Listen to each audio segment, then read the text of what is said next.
네, 지금부터 체계적인 문헌 고찰 및 메타 분석 연구자를 위한 문헌 검색 교육을 시작하도록 하겠습니다.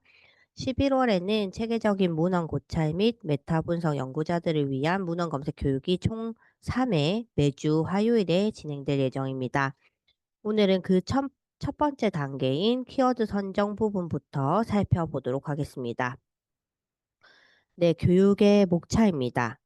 체계적인 문헌 고찰 연구의 출발점인 문헌 검색의 중요성을 좀 이해를 하는 시간을 가지고, 그리고 나서 체계적인 문헌 검색 과정을 확인해 보도록 하겠습니다.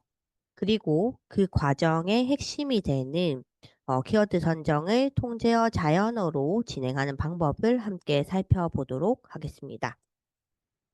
네, 첫 번째, 문헌 검색의 중요성부터 살펴보도록 하겠습니다. 먼저 이 체계적인 문헌 고찰 연구를 논할 때 빠질 수 없는 키워드가 바로 이 근거 중심 의학이라는 키워드입니다. 이 근거 중심 의학의 핵심을 조금 짚고 넘어가도록 하겠습니다. 음, 단순히 논문을 읽는 과정이 아니라 가장 신뢰할 수 있는 근거를 찾아내고 해석하는 과정이 중요한 연구 방법이 바로 이 근거 중심 의학인데요. 근거 중심 의학이라는 것은 최선의 근거를 임상 전문 지식과 환자 가치에 통합하여 의사결정을 내리는 체계적인 접근법을 이야기합니다. 이 근거 중심의학의 핵심 요소 3 요소도 함께 보실 수 있고, 지금 슬라이드 우측에 보시면 근거의 위계가 나타나 있습니다. 근거의 최고점에 있는 그 연구 방법부터 제일 아래에 있는 연구 방법까지 이 피라미드 구조로 확인을 하실 수 있는데, 다양한 연구 논문에서도 보실 수 있고, 제가 지금 발췌한 것은 미국 대학 도서관의 립가이드에서 참고를 했습니다. 여기 보시면 근거의 최고점의 메타 아날리시스와 시스테매틱 리뷰, 즉 체계적인 문헌 고찰과 메타 분석 논문이 상위에 있습니다. 최상위에 위치하는 것을 확인할 수 있고, 그래서 이러한 우리가 오늘 보고자 하는 체계적인 문헌 고찰의 고찰이라는 연구 방법은 EBM 핵심의 근간이 된다는 것도 함께 살펴볼 수 있습니다. 그 아래 보시면 우리가 자주 진행하는 임상 연구와 관찰 연구 순으로 되어 있고, 제일 밑에 있는 근거의 위계 제일 아래에는 뭐 리뷰 아티클이라든지 전문가의 의견들을 확인할 수 있습니다. 음, 이렇게 지금 근거 위계를 보시면서 근거의 신뢰성과 포괄성 확보를 하는 것이 이 근거 중심 의학의 출발점인 것을 함께 살펴보고 시작을 해보도록 하겠습니다. 이 체계적인 문헌 고찰은 1970년대 이후로 본격적으로 등장을 했습니다. 이 아키 코크란이라는 의사죠. 의사분이 대표적으로 시작을 했는데, 무작위 대조 실험, 그러니까 RCT의 결과를 주기적으로 또 체계적으로 요약해야 된다고 주장을 하면서 이 코크란 연합이라는 것을 설립하게 됩니다. 그 이후에 무엇이 효과적인가라는 근거를 말하기 위해서 전 세계적으로 이러한 체계적인 문헌 고찰을 표준 연구 방법론으로 그 표준 연구 방법론으로 이제 만들게 됩니다. 그러면 이런 체계적인 문헌 고찰을 좀 정의를 하자면 다양한 연구자들의 정의가 있는데, 오늘 함께 보실 이 개념은 명백하게 구조화된 질문을 가진 종설로 체계적이고 엄격한 방법에 따라서 관련 연구를 모두 찾고 선택해서 연구에 포함된 자료를 수집, 분석한 연구로 정의할 수 있다라고 되어 있습니다. 즉, 어떤 연구를 포함할지, 그리고 어떤 데이터를 추출할지를 처음부터 명시를 하고 재현 가능한 절차를 따르는 것, 즉 근거의 투명성과 재현성을 보장해서 진행하는 것이 이 연구의 핵심입니다. 체계적인 문헌 고찰과 메타 분석이라는 이 연구 방법들을 이 지금 그림으로 한번 설명을 드리도록 하겠습니다. 체계적인 문헌 고찰은 일반적인 리뷰 안에 포함되어 있는 연구 방법론입니다. 보시면 일반적인 리뷰 같은 경우에는 그냥 임상의가 낸 결론, 고찰 연구이죠. 근데 이 체계적인 문헌 고찰, SR이라고 하는 이 연구는 리뷰를 이 관련된 특정 연구 주제의 관련 문헌을 모두 찾아서 이것이 효과가 있다, 없다를 객관적으로 통합해서 알려주는 연구 방법론입니다. 반면에 이 메타 분석 같은 경우에는 연구 방법론 자체가 아니라 리뷰를 하기 위한 통계적인 방법인 거고요. 이 메타 분석은 이 그림을 보시면서도 아실 수 있겠지만 모든 체계적 문헌 고찰에서 진행을 하지는 않습니다. 체계적 문헌 고찰을 통계 방법으로 사용할 수도 있고 또 메타 분석 별도로 연구를 진행할 수도 있다라는 점 확인해 볼 수 있습니다. 그러면 이러한 체계적 문헌 고찰의 연구가 펀메드에 얼마나 등재가 되고 있는지 제 나름대로 이렇게 검색식을 수립해서 펀메드에서 검색 결과를 한번 확인해 보았습니다. 보시면 2000년대에는 3,000편이 채 안 되는 SR 논문이었는데 2024년에는 66,000건 이상으로 폭발적으로 계속해서 증가하는 것을 확인할 수 있습니다. 2010년에서 15년 요 사이에 근거 중심 의학이라는 개념이 좀 명확해지면서 의료 정책이나 환자 교육, 건강 교육뿐만 아니라 이러한 연구 분야에서 의사 결정을 내리는 시스템이나 환경이 좀 보편화되기 시작했습니다. 그 이후로 계속해서 연구자들 사이에서는 좀 체계적으로 근거를 수집하고 합성하는 것에 대한 관심이 높아지고 또 연구가 활성화되고 있음을 보여주는 지금 슬라이드 차트를 확인하실 수 있습니다. 참고로 이 펀메드에 등재된 논문 수를 기준으로 펀메드 등재 논문의 약 3%가 시스테매틱 리뷰와 메타 어널리시스 연구 방법론으로 논문이 출간되고 있음도 같이 확인할 수 있었습니다. 이러한 체계적인 문헌 고찰 연구 수행에 필요한 시간은 지금 논문에서 확인할 수 있었던 시간은 평균 약 67주입니다. 보시면 약 1년 3개월 가량 체계적인 문헌 고찰을 수행하기 위한 시간으로 투자가 된 것을 확인할 수 있는데 이 논문을 전반적으로 확인해 보면 이 체계적인 문헌 고찰이라는 연구에 참여 인력도 평균 5명 이상으로 주로 제일 연구자와 정보 검색 전문가, 사서들을 얘기하죠. 그리고 임상의 통계 분석가, 주저자 뭐 이런 식으로 구성이 되어 있는 것을 확인할 수 있었습니다. 즉 체계적인 문헌 고찰은 이 논문은 지금 2017년 논문인데요. 이러한 예전 논문이나 가이드라인을 확인해 보면 기본적으로 팀 기반의 연구입니다. 그런데 요즘 저희 정보검색 서비스 이용하시는 분들, 정보검색 컨설팅 해드리다 보면 대학원 선생님들이 석박사 논문 어, 사- 작성하실 때 문의 주시는 거 보면 팀 기반이 아니라 단독으로 이런 체계적인 문헌 고찰을 진행하는 경우도 종종 있는 것 같습니다. 그렇다면 우리 연구자들이 왜 체계적인 문헌 고찰을 하는지 한번 의미를 살펴보도록 하겠습니다. 현재 지금 두 번째 텍스트를 한번 보시면 이 부분에 대해서 좀 설명을 드리려고 하는데요. 현재 매드라인이라는 데이터베이스에는 약 70만 편의 논문이 새로 매년, 매년 약 70만 편의 논문이 새로 출간되고 있습니다. 그런데 연구자들이 이 70만 건의 논문을 모두 읽으려면 하루에 80편 이상을 봐야 되는 셈인데 현실적으로 불가능한 거죠. 그런데 이러한 체계적인 문헌 고찰의 논문 같은 경우에는 평균적으로 검색되는 논문 개수가 한 3,000개 정도 됩니다. 그 3,000개 중에서도 한 5편 내외의 핵심 연구를 선별해서 하나의 결론으로 통합해 놓은 고찰 논문이기 때문에 이 한 편의 SR을 보시면 그 뒤에 있는 수천 편의 연구를 검토한 집단적 지식의 결과를 한 번에 확인할 수 있는 거죠. 즉, 전반적인 그 주제의 연구 현황을 볼 수 있는 가장 효과적인 논문이라고 보시면 됩니다. 그래서 이 덕분에 우리는 논문을 일일이 보지 않아도 이미 검증된 연구 결과를 빠르게 파악할 수 있을 뿐만 아니라 또 동일 주제의 논문을 보다 보면 그 개별 저자들이 보지 못했던 그 연구 주제의 공통점이라든지 차이점 이런 것들을 확인할 수 있다라는 장점도 있고요.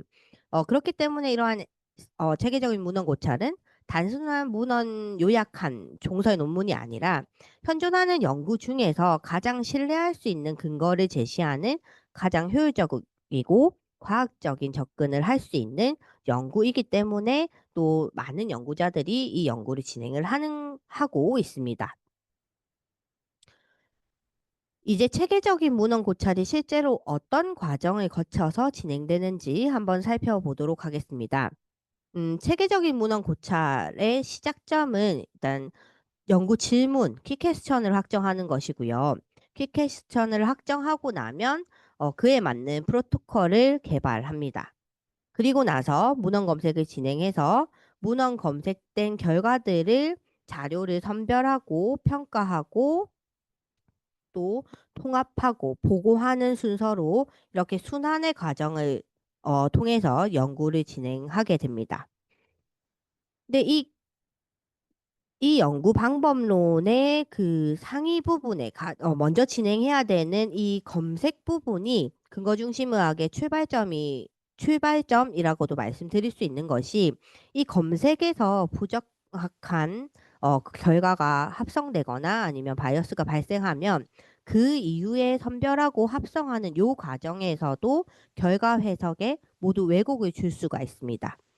그렇기 때문에 이 문헌 검색에서 검색 전략을 얼마나 체계적으로 세우느냐가 연구의 성패를 좌우할 수 있고 또 이 검색의 품질이 여러분이 작성하시는 체계적인 문헌 고찰의 품질을 결정할 수 있다고도 말씀드릴 수가 있겠습니다. 이 모든 과정들이 코크란 핸드북이나 네카 매뉴얼에 표준화되어 있습니다. 그래서 지금 제가 슬라이드에 제시한 요 지침들은 현재 가장 널리 사용되고 있는 가이드라인들이고 실제로 체계적인 문헌 고찰 연구를 진행하신다면 전반적으로 이런 지침 확인을 꼭 한번 해보시는 것을 권장드립니다.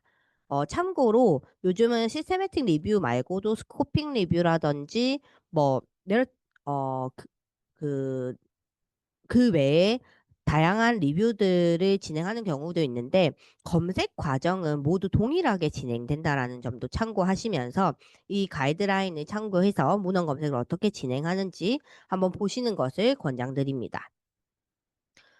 이런 가이드라인 이외에도 이 국제 보고 지침 프리즈마 가이드라인 2020 버전이 있습니다. 여기 보시면 체계적인 문헌 고찰이나 메타 분석 연구 논문의 품질을 향상시키기 위해서 이렇게 국제적으로 표준화된 보고 지침이 있습니다. 여기 보시면 한 27개의 체크리스트 항목을 확인할 수 있고 우리가 이 체계적인 문헌 고찰에 꼭 포함되어야 되는 프리즈마 플로우 다이아그램도 그 양식을 다운로드 받아서 활용하실 수 있습니다. 이러한 보고 지침이라든지 아니면 또 체계적인 문헌 고찰을 모두 진행하고 나면 암스타라는 이런 평가 도구로 본인의 논문을 한번 스스로 평가해 보실 수 있는 도구들도 있습니다. 이 암스타는 지금 11개의 항목 체크리스트를 확인하실 수 있고요. 이 검색 부분에서는 포괄적으로 문헌 검색을 했는지 안 했는지 이런 것들도 함께 체크해 보실 수가 있습니다. 그래서 체계적인 문헌 검색을 진행하시는 연구자들은 앞에 아, 보여드렸던 코크란 가이드라인 이외에 이런 표준 보고 지침 혹은 평가 도구에서 이야기하고 있는 문헌 검색 부분 그 외에도 전반적인 지침을 좀 확인해 보시고 진행하시는 게 좋은데 오늘 이 시간에는 이러한 지침을 기반으로 문헌 검색 부분을 안내 드리도록 하겠습니다. 네, 체계적인 문헌 검색 본격적으로 개념을 한번 살펴보도록 하겠습니다. 이 체계적인 문헌 검색은 단순히 펀메드에서 우리가 베이직 서치를 진행해서 하는 검색을 의미하지 않습니다. 그래서 이 시스테매틱 리뷰에 대한 다양한 정의도 있는데 오늘 함께 살펴볼 것은 이 지금 보이시는 정의 부분입니다. 특정 주제에 관련된 연구를 가능하면 철저하고 객관적이고 또 재현 가능하게 찾아내는 검색 과정을 체계적인 문헌 검색이라고 말씀드릴 수 있고, 단순히 많이 찾았느냐 보다는 중요한 게 체계적으로 재현 가능한 방식으로 어떻게 찾았는가가 중요한 검색 과정입니다. 그래서 이 문헌 검색의 핵심은 찾고자 하는 문헌은 최대한 확보하고 불필요한 문헌은 포함되지 않도록 하는 이 검색 전략을 세우는 것이 문헌 검색의 핵심인데, 여기 보시면 찾고자 하는 문헌을 최대한 확보하는 것이 바로 민감도라고 합니다. 그리고 이 불필요한 문헌이 포함되지 않도록 검색 전략을 새기는 것이 특이도라고 하는데, 이 체계적인 문헌 고찰에서는 검색의 민감도가 이 특이도보다 훨씬 중요하다라는 것도 좀 기억을 해주시면 좋겠습니다.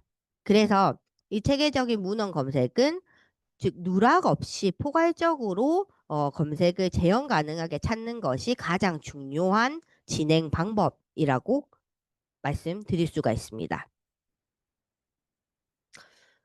이러한 검색 과정에서 대표적으로 발생할 수 있는 바이어스가 이 퍼블리케이션 바이어스인데요. 이 출판 편향이라는 이 바이어스를 줄이기 위해서는 다양한 데이터베이스, 즉 한 개 이상의 데이터베이스를 검색하는 것이 필수적입니다. 그러면 지금부터 다양한 그 데이터베이스가 무엇이고 어떤 데이터베이스들이 있고 시스테매틱 리뷰를 진행할 때 어떤 부분부터 확인을 해야 되는지 검색적인 부분을 말씀드리도록 하겠습니다. 이 체계적인 문헌 고찰을 시작하실 때 가장 먼저 해야 되는 일은 바로 내가 하려는 주제에 대한 체계적 문헌 고찰이 이미 있는가, 즉 기존 연구부터 확인을 하셔야 됩니다. 이 단계를 선행 연구 검토, 뭐 기존 연구 검토라고도 부르는데요. 사실 이미 진행된 동일한 주제의 체계적인 문헌 고찰이 있다면 새로운 연구로 진행할 필요가 없습니다. 그렇기 때문에 이미 내가 생각한 아이디어가 기존 연구로 있다면 아예 새로운 연구로 전환을 하시던지 아니면 뭐 중재라든지 아니면 연구 대상 요런 부분 아웃컴 요런 것들을 조금 바꿔가면서 업데이트해서 진행을 하시던지 변형하거나 업데이트해서 연구 방향을 새롭게 잡아서 진행해 하셔야 되는 부분이 있습니다. 그러면 이런 기존 연구를 검토할 수 있는 방법을 몇 가지 좀 소개를 드리도록 하겠습니다. 먼저 펀메드에서 검색을 해 보시는 겁니다. 뭐 검색을 해 보시고 내가 생각하고 있는 중요 핵심 개념을 엔드로 조합해서 검색을 해 보신 다음에 그다음에 검색 결과 펀메드 검색 결과 좌측에 보시면 이렇게 필터가 있습니다. 아티클 타입을 제한할 수 있는 필터가 있고 이 부분에서 시스테매틱 리뷰와 메타 어널리시스를 체크하셔서 펀메드에 내가 보고자 하는 핵심 개념의 SR과 메타 분석 연구가 이미 있는지 한번 미리 확인을 꼭 해보셔야 됩니다. 두 번째로 이 기존 연구를 확인할 수 있는 위치는 코크란 라이브러리 데이터베이스입니다.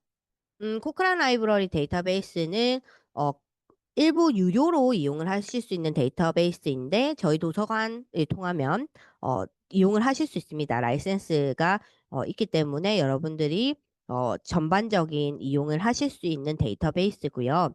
이 코크란 라이브러리는 또 전 세계적으로 가장 신뢰받고 있는 체계적인 문헌 고찰, 리뷰 논문과 RCT, 트라이얼 자료를 가지고 있는 데이터베이스입니다.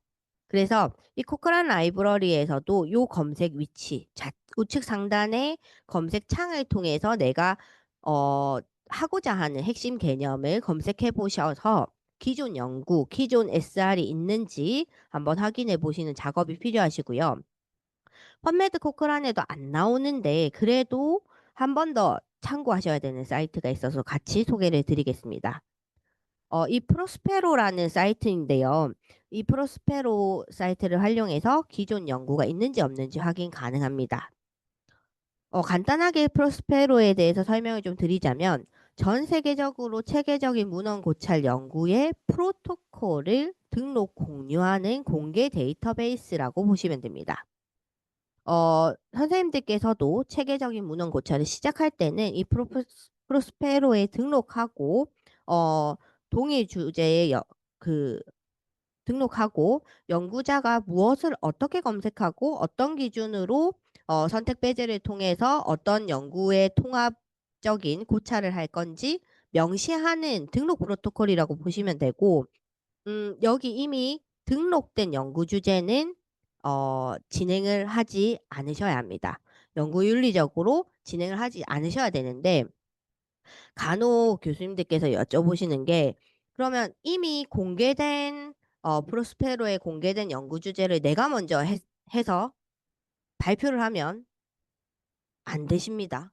안 되시는 거지만 혹시 그럴 수도 있습니다. 그렇기 때문에 이 프로스페로에 등록을 하실 때는 체계적인 문헌 고찰이 보통 1년 정도 넘게 걸린다고 말씀을 드렸잖아요.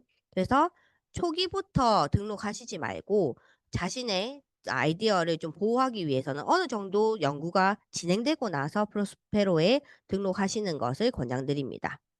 그리고 기존 연구가 있는지 없는지도 펀메드, 코크란 라이브러리, 이 프로스페로 사이트를 활용해서 꼭 한번 확인을 해 보시고 체계적인 문헌 고찰을 진행하셔야 됩니다. 이렇게 기존 연구가 있는지 없는지에 대한 검토 과정이 끝나면 이제 검색 데이터베이스를 선정하는 작업이 필요합니다. 음 사실 이 검색 데이터베이스 선정은 우리가 뒤에 체계적인 문헌 검색 과정에서 주제를 선정하고 난 뒤에 조금 더 구체적으로 고민할 수 있는 부분인데, 일단 먼저 보건의학 분야에 어떤 데이터베이스가 있는지부터 함께 확인을 해 보도록 하겠습니다. 지금 이 검색 데이터베이스 모델 검색 데이터베이스 같은 경우에는 네카 매뉴얼에서 제시하고 있는 보건의학 분야의 그 데이터베이스 코시 모델로 같이 확인을 해 볼게요. 이 코시라는 것은 코어, 스탠다드, 아이디얼, 이렇게 이 세 단어의 약자입니다. 즉 연구의 목적과 범위에 따라서 필수, 표준, 이상적인 데이터베이스를 조합해 둔 개념이라고 보시면 됩니다. 이 먼저 코어 데이터베이스부터 보겠습니다. 코어 데이터베이스에는 펀메드, EM베이스, 코크란 라이브러리, 이 세 가지가 들어가 있습니다. 즉 모든 체계적인 문헌 고찰이나 메타 분석에서 기본적으로 포함되어야 되는 이 데이터베이스 3종은 펀메드, EM베이스, 코크란 라이브러리라고 기억을 해 주시면 됩니다. 간단하게 좀 소개를 드리면 펀메드는 북미 중심의 의학 논문을 검색할 수 있는 데이터베이스이고, EM베이스는 유럽 중심의 의학 논문을 검색할 수 있는 데이터베이스입니다. 상당수의 약학 논문도 많이 포함되어 있습니다. 이 코크란 라이브러리는 앞서 말씀드렸듯이 근거 중심 의학의 대표적인 데이터베이스이고, 좀 이 펀메드나 EM베이스에도 없는 RCT나 리뷰 논문들이 상당수 포함된 데이터베이스라고 보시면 됩니다. 그러면 이 세 가지 DB 이외에 스탠다드 DB로는 지금 국내에 코어로 리스를 넣어 두었지만, 우리 연구자들께서 진행하시는 연구가 국내에 좀 포커스가 된 연구 체계적인 문헌 고찰이라면 이 리스 전 주제 분야의 국내 논문을 확인할 수 있는 데이터베이스거든요. 이 리스도 포함해서 진행하는 것을 권장드리고, 실제로 우리가 국내 임상 진료 지침에서 검색을 할 때는 요 네 종을 코어를 해서 검색을 진행하기도 합니다. 그 외에 스탠다드 DB에 있는 이 데이터베이스들의 목록을 좀 보시면 주제별로 특성화되어 있는 데이터베이스들이 나열되어 있습니다. 예를 들어서 선생님께서 간호학 분야의 연구 논문을 작성을 하신다면 시널이라는 데이터베이스가 있습니다. 시널이라는 데이터베이스는 간호 분야의 연구 논문만 모아둔 데이터베이스입니다. 그렇기 때문에 코어 플러스 시널로 진행하시면 조금 더 민감도 넓게 검색을 진행하실 수 있다라는 장점이 있습니다. 또 이 아이디얼 DB 쪽에서 보시면 회색 문헌 검색을 포함해야 된다라는 이런 모델의 제시가 되어 있는데요. 사실 이 아이디얼에 포함된 회색 문헌은 검색이 쉽지 않은 문제점들이 좀 있습니다. 데이터베이스가 아닌 곳에서 검색을 해야 되는 것도 있고, 건 바이 건으로 이렇게 출처를 봐야 되는 부분이 있기 때문에 음 이 회색 문헌 검색이 쉽지 않은 것을 보완하기 위해서는 컨퍼런스 프로시딩 자료들이 상당수 EMBase에 포함되어 있거든요. 그래서 EMBase를 검색을 하시면 이 회색 문헌까지 포함해서 검색했다라고 또 해석을 할 수가 있습니다. 그래서 이 코어 데이터베이스 3종은 반드시 진행을 해야 됩니다. 다만 이 검색 데이터베이스는 펀메드 이외에는 대부분 유료로 이용이 가능합니다. 그래서 도서관에 라이센스가 있는지 없는지 확인하시고 내가 접근 가능한 범위 내에서 데이터베이스를 선정해서 진행을 하셔야 됩니다. 참고로 저희가 EMBase가 올해 도서관 예산 이슈로 구독이 중지되어 있습니다. 그래서 도서관을 통해서는 이용이 불가능하시지만 국립의학 지식센터, 그러니까 국가의학도서관이 있습니다. 저희 대한민국 국가의학도서관에서 의학도서관인 국립의학 지식센터를 통해서 이용하는 방법이 있는데 요거는 필요하신 분들이 별도 문의 주시면 도서관에서 개별적으로 답변을 드리도록 하겠습니다. 여기서 기억을 해주셔야 될 것은 검색 데이터베이스 코신 모델로 할 수 있는데 우리가 진행하는 체계적인 문헌 고찰의 코어 데이터베이스 3종 요 세 가지는 다 검색을 해야 된다라고 하더라. 요까지 기억을 좀 해주시면 되겠습니다. 지금까지는 제가 어디서 검색을 할지를 좀 정리를 해드렸고요. 이제부터가 검색의 핵심 과정입니다. 어떻게 검색해야 되는지를 체계적인 문헌 검색 과정을 통해서 단계별로 좀 살펴보도록 하겠습니다. 가장 먼저 진행하셔야 될 것은 핵심 질문, 즉 나의 연구 주제를 피코라는 프레임워크를 활용해서 컨셉 구분하는 것이 첫 번째 출발점입니다. 그리고 나서 각 컨셉마다 키워드 선정을 통제어 자연어로 진행을 하시고 선정된 키워드를 어떻게 조합할지 계획을 수립하는 단계를 검색 전략을 구성한다라고 말씀드릴 수 있습니다. 이 검색 전략이 구성되고 나면 데이터베이스 선정을 어디까지 할 건지, 코어 플러스 스탠다드, 아이디어를 어디까지 할 건지 좀 구체적으로 한 번 더 선정을 하신 다음에 선정된 데이터베이스별로 검색식을 작성을 하셔야 됩니다. 이 검색식을 작성하실 때는 이미 선정된 키워드를 데이터베이스별로 검색 기법들이 모두 상이하거든요. 태그라든지 이런 모양들이 검색식 모양이 다르기 때문에 DB별로 검색 기법을 좀 확인해서 키워드 형태를 변형하고 검색식을 작성하는 과정이 필요합니다. 그리고 작성된 검색식을 데이터베이스 어떤 위치에서 좀 하면 효율적인지 우리가 요 부분은 다음 주 검색 과정에서 또 한번 설명을 드리게 되겠습니다. 즉 작성된 검색식을 DB에서 검색 진행하는 게 이 다음 단계이고 여기서 끝이 나는 것이 아니라 검색된 결과를 기록하고 검색식을 저장해 두는 것까지 검색식과 검색 결과를 저장해서 기록하는 것까지가 전반적인 시스테매틱 서치 과정이라고 보시면 됩니다. 오늘은 저희가 요 키워드 선정 부분 그리고 검색 계획 전략을 어떻게 구성할 건지까지 보여드리는 시간을 갖도록 하겠습니다. 자, 그러면 핵심 질문을 어떻게 선정할 건지부터 한번 확인해 보도록 하겠습니다. 이 체계적인 문헌 고찰을 시작하는 데 있어서 가장 중요한 일은 이 연구의 초점을 정하는 일입니다. 즉, 내가 어떤 환자군을 대상으로 어떤 중재를 비교하고 어떤 결과값을 보고 싶은지 이것을 명확하게 구조화하는 단계가 필요합니다. 이 단계를 핵심 질문을 설정한다라고 말씀을 드릴 수 있고 이 핵심 질문을 구조화하는 이 단계에서 대표적으로 사용하는 프레임워크가 피코라는 프레임워크입니다. 이 피코 프레임워크 이외에도 보건의학 분야에 이렇게 사용하는 다양한 프레임워크들이 있는데 오늘은 통상적으로 의학 분야에서 가장 많이 활용하고 있는 피코로 좀 설명을 드리도록 하겠습니다. 이 피코 프레임워크를 활용해서 연구 주제의 주요 컨셉을 구분하셔야 됩니다. 이 피코라는 이 명사는 각 컨셉의 앞부분에 알파벳을 조합한 모델이라고 보시면 됩니다. 이 P 컨셉, I 컨셉, C 컨셉, O 컨셉 이렇게 컨셉별로 좀 설명을 드리도록 하겠습니다. P 컨셉은 연구의 대상입니다. 우리 임상 연구에서는 주로 질병이나 환자군 그리고 주요 문제들을 P 컨셉으로 나누실 수 있습니다. 이 I 컨셉 같은 경우에는 연구의 중재에 해당하는 컨셉으로 임상 연구에서는 보통 치료나 약물, 수술 방법 혹은 검사 방법, 진단 방법 이런 것들을 중재로 구분을 하실 수 있고 비교 중재는 말 그대로 C 컨셉에는 비교 중재가 가는데 중재랑 비교해야 될 대상들이 구분되고요.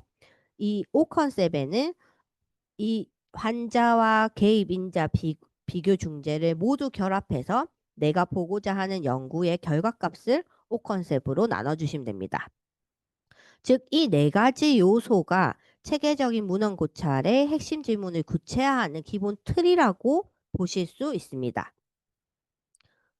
실제 예시를 통해서 피코를 한번 적용을 해보도록 하겠습니다. 질문은 다음과 같습니다. 뇌졸중 환자에게 심리사회적 중재는 삶의 질을 개선시키는가 하는 질문입니다.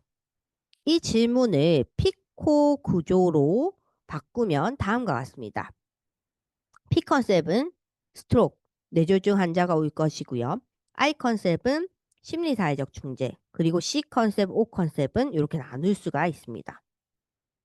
근데 여기서 초점을 조금 포커스를 맞추셔야 되는 부분이 이 중재 부분인데 어, 이렇게 심리사회적 중재라는 이 키워드를 그냥 단순하게 사이코소셜 인터벤션이라고 구분을 하시면 조금 연구의 일관성이 조금 왜곡될 수 있습니다. 어떤 부분 때문에 그런지 한번 인터벤션이 구체적이어야 되는 이유를 뒤에 슬라이드에서 한번 확인해 보도록 하겠습니다.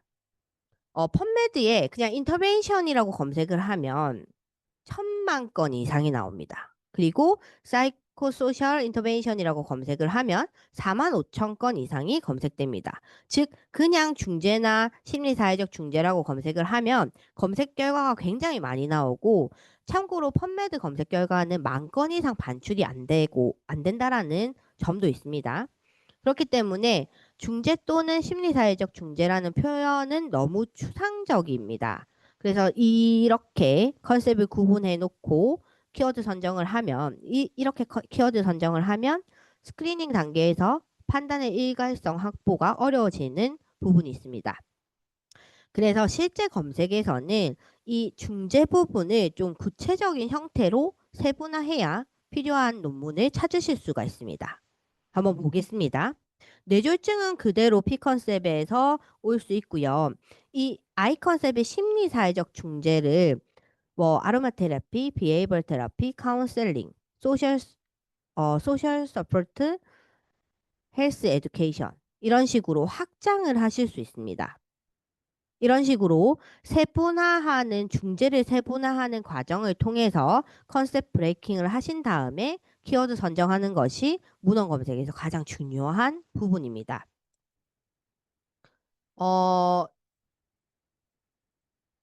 사실 이 앞에 보여드렸던 뇌졸중 환자의 심리사회적 중재 이런 것들은 되게 단순한 연구 질문이라고 보시면 되고요.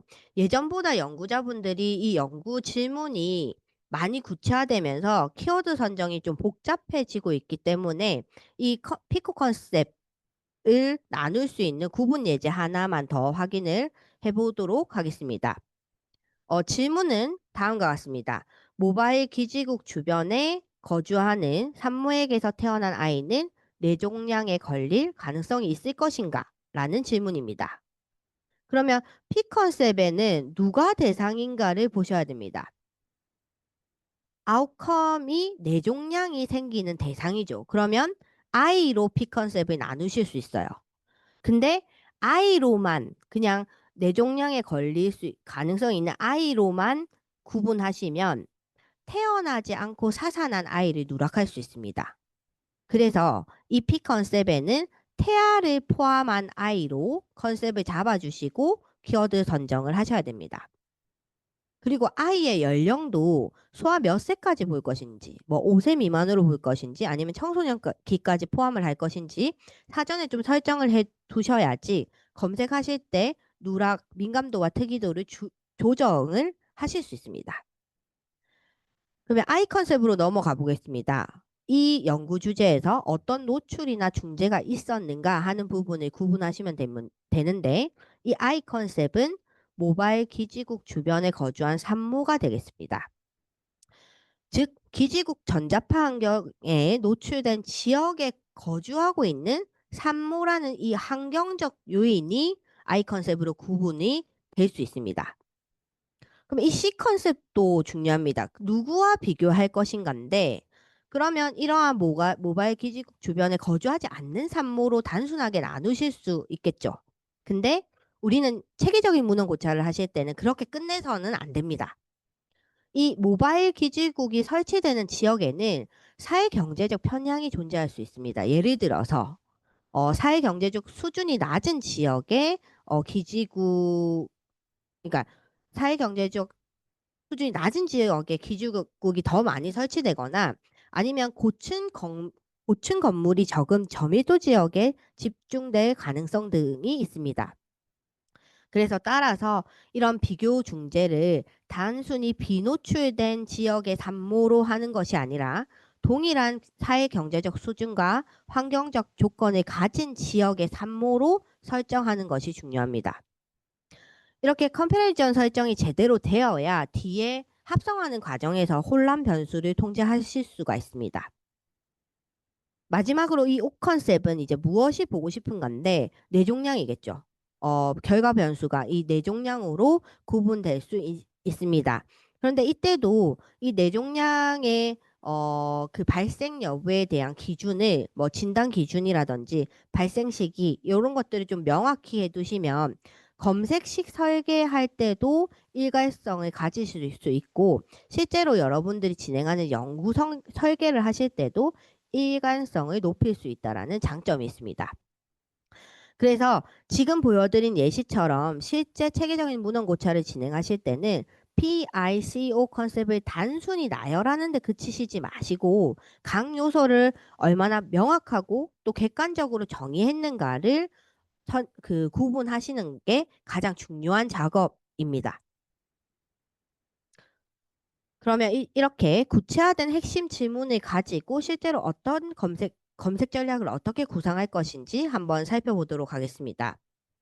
지금 슬라이드 보시면 추상적인 연구 주제가 구체화된 것을 보실 수 있고, 우리가 피코 컨셉으로 이렇게 구분할 수 있다는 것까지 살펴보셨습니다. 그러면 체계적 문헌 검색을 하실 때는 검색의 처음부터 이 모든 요소를 한 검색식에 포함하는 것이 아닙니다. 보시면 P와 I 이 두 가지 핵심 요소만으로 1차 검색 전략을 세우는 것이 체계적 문헌 검색의 원칙입니다. 그 이유는 간단합니다. 아웃컴이나 이 비교 중재 같은 경우에는 연구마다 좀 다양하게 정의가 되잖아요. 예를 들어서 같은 연구에서도 아웃컴을 보고자 하는 것이 뭐 효과라든지 증상 감소라든지 변화 이렇게 제각각 표현이 되기 때문에 이거를 검색식에 넣어버리면 오히려 필요한 논문이 누락될 수가 있습니다. 그래서 체계적인 문헌 검색의 원칙은 우리가 처음에 이론적인 부분을 말씀드릴 때 누락 없이 민감도를 넓게 포괄적으로 찾는 것이 가장 중요하다고 말씀드렸기 때문에 이 초기 검색 단계에서는 P 컨셉과 I 컨셉만 우선 포함해서 검색 전략을 세우셔야 됩니다. 그러면 이 P 컨셉과 I 컨셉의 키워드 선정을 이제 통제어와 자연어로 하는 단계를 확인해 보도록 하겠습니다.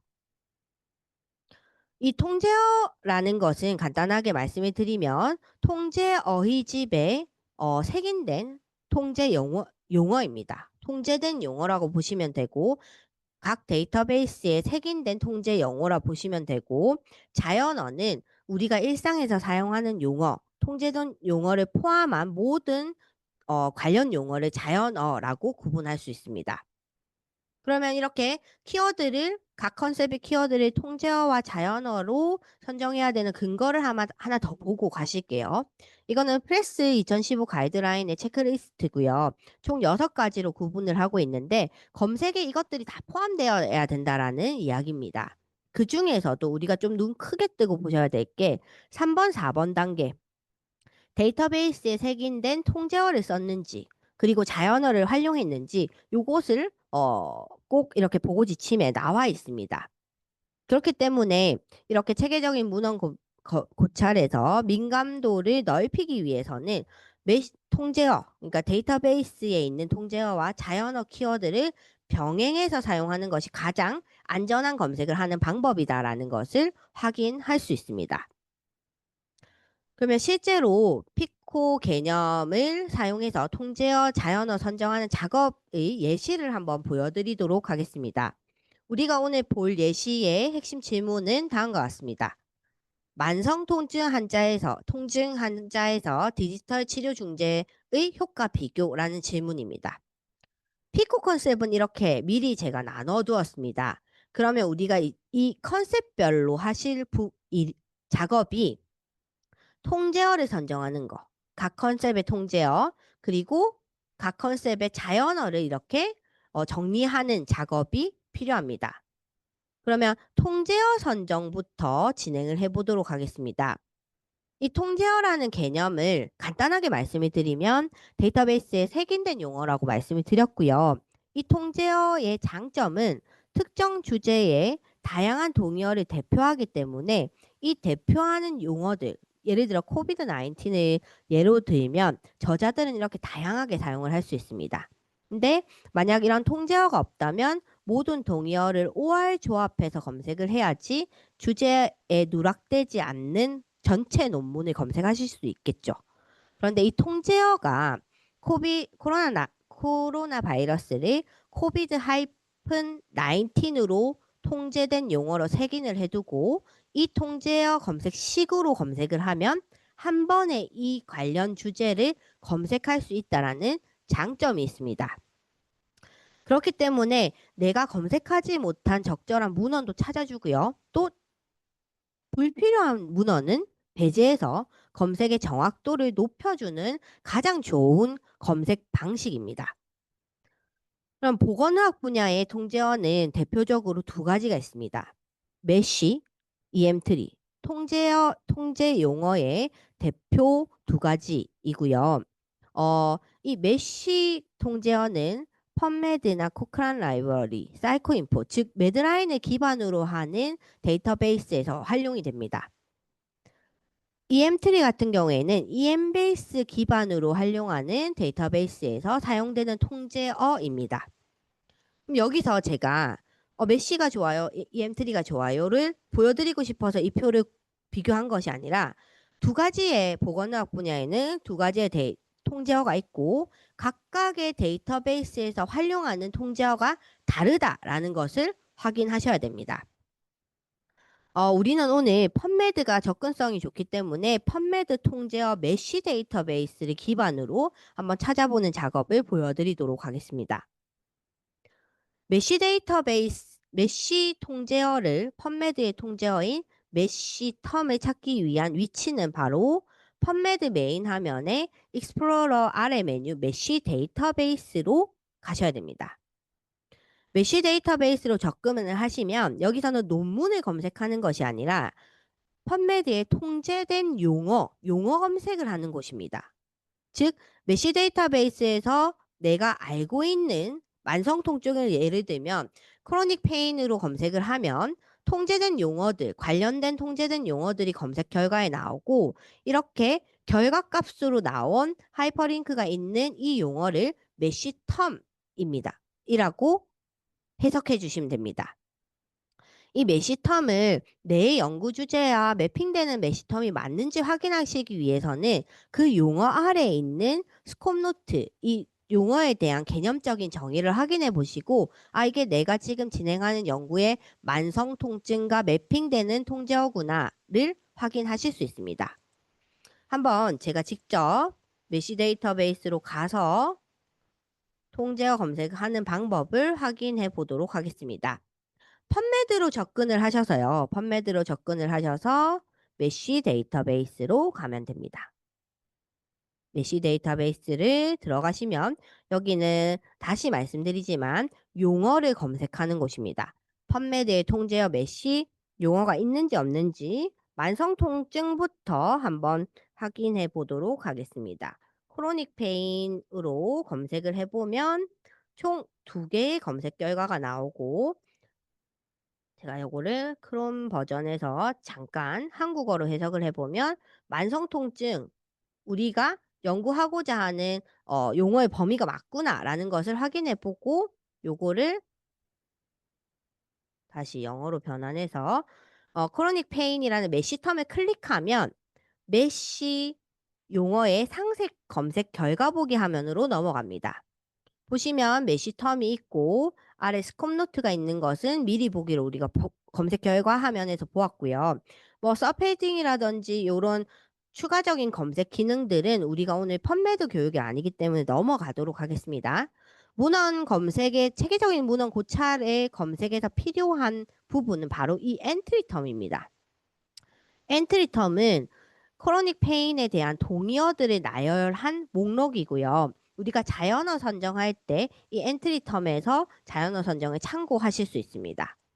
그리고 뭐 see also라든지 그리고 이전에 새긴 이 크로닉 페인이 페인으로 색인되었다. 이런 것들도 확인하실 수 있는데 요것 또한 선생님들의 이 메시 텀이거든요. 그래서 선생님들의 연구 주제와 관련된 매핑 관련해서 매핑되는 통제어인지 한번 들어가 보시고 스콥 노트 확인해 보시고 필요한 통제어라면 OR 조합에서 검색을 하시면 됩니다.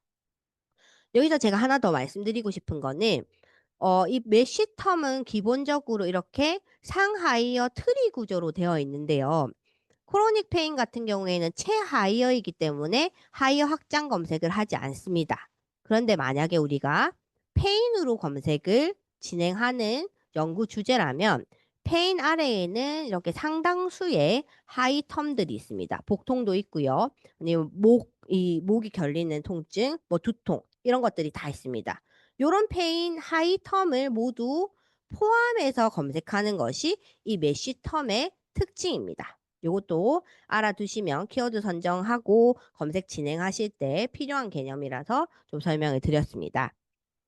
다시 슬라이드로 좀 돌아가서 설명을 드리도록 하겠습니다. 이렇게 메시 데이터베이스에서 검색된 용어만 통제어 검색으로 진행이 됩니다. 예를 들어서 내가 암 관련 통제어 검색을 진행하고 싶다. 통제어가 무엇인지 모르지만 일단 내가 알고 있는 캔서 뒤에 더블 쿼테이션 마크를 입력하고 가까로 메시를 붙이면 펀메드 통제어 검색식 형태로 이렇게 변하는 거거든요. 요 검색식으로 그냥 검색을 해보면 검색 결과가 없습니다. 펀메드에서 암은 니오플라즘즈라는 통제된 용어로 색인되어 있기 때문에 메시 데이터베이스에서 검색된 메시 텀의 통제어 검색식 형태로 변환을 해야 이렇게 검색 결과가 제대로 나오는 것을 확인하실 수 있습니다. 즉, 메시의 특징은 통제어는 정해져 있다. 그렇기 때문에 메시 데이터베이스에서 확인을 꼭 하셔야 된다는 것이고 뭐 하이어를 확장해서 검색해 준다. 이 정도 기억을 좀 하시면 좋을 것 같습니다. 내가 알고 있는 용어로 매핑이 되어 있을 수도 있지만 크로닉 페인처럼 그렇지 않은 경우도 있기 때문에 반드시 확인을 하시는 작업이 필요하고 메시 검색 결과 상세 화면은 함께 살펴본 부분이기 때문에 넘어가도록 하겠습니다. 그러면 메시 데이터베이스에서 피 컨셉, 만성 통증 환자의 메시 검색식은 이렇게 메시 텀 앞뒤로 더블 커테이션 마크 찍어주시고 뒤에 가까로 통제어 메시라고 이렇게 통제어 검색식 형태로 정리를 해두시면 조금 더 나중에 검색을 하실 때 편안하게 진행을 하실 수 있습니다. 요 검색식 형태를 만드는 게 내가 좀 익숙하지 않다 하시면 메시 데이터베이스에서 제가 찾았던 크로닉 페인 부분을 가시면 우측에 펀메드 서치 빌더가 있습니다. 여기서 add to search builder를 하면 이런 식으로 통제어 검색식 형태로 변환이 되거든요. 요거 그대로 가지고 좀 표에 정리를 해 두시면 추후에 검색식 작성하실 때 조금 더 편하게 활용을 하실 수 있을 것 같습니다. 그러면 다시 슬라이드로 돌아가서 두 번째 I 컨셉의 디지털 치료 관련 통제어를 한번 찾아보겠습니다. 어 디지 디지털 테라퓨틱스라는 단어로 자연어 검색 보통 디지털 치료라고 이렇게 영문 키워드로 활용이 되는데 실제로 이 텀을 메쉬 데이터베이스에 찾아보면 나오지 않습니다. 그럴 때 보통은 우리가 기존 연구에서 메시텀을 확인해서 이렇게 해야 되는 작업들을 했었었는데 이 생성형 AI 뭐 챗GPT, 제미나이 요런 것들을 활용하시면 이렇게 단순하게 내가 찾고자 하는 컨셉, 디지털 치료와 관련된 메시텀을 추천해 주고 뭐 "스컵 노트도 함께 알려줘."라고 물어보면 추천 메시 용어라고 해서 메시 용어와 그 메시 용어의 개념적 정의인 스컵 노트를 함께 알려줍니다. 다만 거짓말하는 메시텀도 있기 때문에 여기서 추천해 준 디지털 헬스라든지 텔레메디신이 메시텀 데이터베이스에 있는지 꼭 확인하고 활용하시는 작업이 필요합니다. 추가적으로 전통적으로 우리가 했던 방법은 디지털 테라퓨틱스라는 내가 자주 사용하는 디지털 치료제라는 키워드 앞뒤로 더블 커테이션 마크를 찍어 주시고 뒤에 가까로 TI 태그를 사용하시면 요 키워드와 정확히 일치하는데 이 키워드가 제목에 있는 경우로만 검색이 되거든요. 그래서 요 검색식을 통해서 검색된 결과에 그 논문의 메시텀 부분 요 부분을 확인해 보시면 뭐 '디지털 치료제 관련 논문이 모바일 어플리케이션으로도 색인이 되었구나.' 요런 것들을 활용하실 수 있습니다.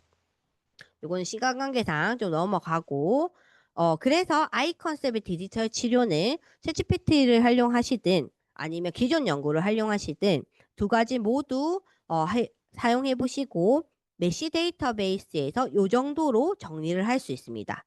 디지털 헬스라든지 모바일 어플리케이션, 텔레메디신 그 외에 디지털 치료 관련 통제어들도 많습니다만 오늘은 이렇게 이 교육이기 때문에 세 가지 컨셉 정도로만 정리를 해 두었습니다. 통제어 선정 시 확인해야 될 사항은 앞에서 계속 말씀을 드렸기 때문에 좀 넘어가도록 하겠습니다. 이렇게 통제어 선정까지 하시고 추가로 자연어 선정을 하셔야 되는 이유는 통제어 선정만 하면 최근 논문이 검색 결과에서 누락됩니다. 예를 들어서 올해 10월에 입법으로 출간된 논문은 통제어 색인 과정 기간이 필요하고 내년 1월에 색인이 완료됩니다. 그렇게 되면 이 내년 1월에는 통제어 검색이 가능하지만 현 시점에서는 이것들이 통제어로 검색되는 것이 아니라 자연어로만 검색이 가능하겠죠. 그렇기 때문에 자연어 선정도 필요한데 이러한 자연어 선정은 앞서 보여드렸던 메쉬 데이터베이스의 엔트리 텀이라든지 아니면 EMBase 가시면 시노님이라고 또 동의어 목록이 있습니다. 고거를 활용하든지 아니면 임상 현장에서 우리가 평소에 사용하는 용어들, 약어들 이런 것들을 모두 자연어로 선정해서 자연어 검색을 진행해 주시는 것이 필요합니다. 그 부분을 좀 정리해 둔 최종 정리를 해 보면 만성 통증 환자라는 피 컨셉의 통제어 자연어를 이렇게 정리를 할 수 있었고 I 컨셉의 디지털 치료의 통제어 자연어를 이렇게 표로 조금 정리를 해둘 수 있습니다. 이렇게 표로 정리를 좀 해 주시면 추후에 검색식 작성하실 때 편리하다라는 점도 좀 참고를 해 주시면 좋겠습니다. 그 외에도 선생님들께서 통제어나 자연어 선정을 하실 때 도움이 될 만한 예시들을 좀 교육 자료에 추가해 두었습니다. 보시고 실제로 체계적인 문헌 고찰에 키워드 선정하실 때 좀 도움 받으셨으면 좋겠습니다. 통제어와 자연어를 선정한 키워드의 통제어 자연어를 펀메드에서 검색했을 때 검색 결과를 좀 비교해 보면 통제어 검색식은 사실 주제와 정확도 높은 검색 결과를 볼 수 있는데 내가 선정한 자연어를 그대로 검색을 하면 펀메드의 자동 검색 알고리즘에 의해서 불필요한 논문도 포함되는 검색식으로 변형이 됩니다. 그렇기 때문에 선정한 자연어를 데이터베이스 검색 기법을 사용해서 정확도를 좀 조율하시는 작업이 필요한데, 그거는 다음 주 화요일 펀메드 검색식 작성하는 시간에 추가로 설명을 드리도록 하겠습니다. 여기서는 오늘 이 시간에는 통제어, 자연어 모두 선정해야 되고, 두 개 검색을 했을 때 자연어 검색에는 뭐가 조금 더 필요하더라 정도만 기억을 해주시면 되겠습니다. 이제 마무리 슬라이드 두 장만을 남겨두고 있습니다. 지금까지 쭉 보셨던 것은 체계적인 문헌 검색의 전략은 단순히 키워드를 나열하는 것이 아니라 연구 질문을 중심으로 PICO, 피코 컨셉과 그리고 스터디 디자인, 타임 이런 것들을 구조화하는 과정이라는 것을 확인하실 수 있었고요. 이 피코로 나눠진 컨셉을 어떻게 조합할지 고민하는 것을 검색 전략을 구상한다라고 말씀드릴 수 있습니다.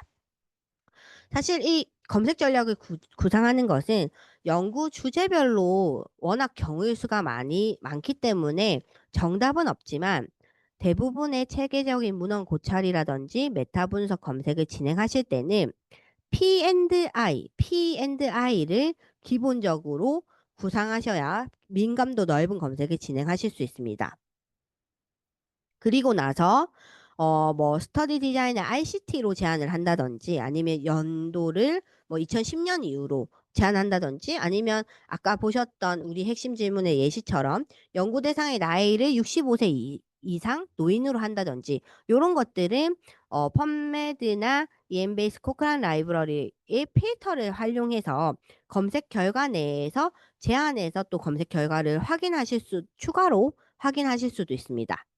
다만, 우리가 이러한 체계적인 문헌 고찰을 진행할 때는 이런 제안을 단순히 검색 결과를 줄이기 위해서, 검색 결과 건수를 줄이기 위해서 진행하시는 것이 아니라, 사전에 제시된 프로토콜에 정해진 명확하고 타당한 근거가 있다라면 검색에서도 이 부분을 추가로 진행할 수 있다라는 점 참고해 주시면 되겠습니다.